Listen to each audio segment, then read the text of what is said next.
Hello viewers, আসসালামু আলাইকুম। কেমন আছেন সবাই? আজকে ইফতারে আমরা খিচুড়ি খাবো। তো ভাবলাম খিচুড়ির সাথে একটু শসা টমেটোর সালাদ করে নিই। এজন্য গাছ থেকে তাজা মরিচ ছিঁড়তে চলে আসলাম।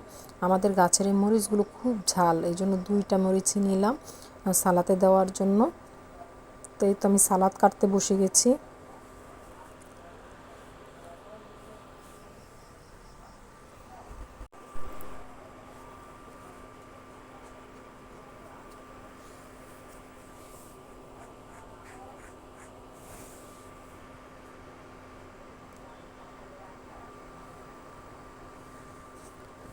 এই পর্যায়ে আমি লবণ আর সরিষার তেল দিয়ে ভালো করে মেখে নেব।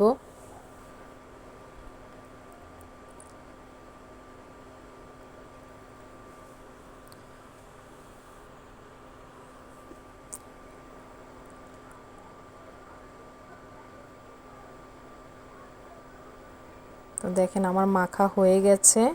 এই হচ্ছে আমার সালাতের ফাইনাল লুক।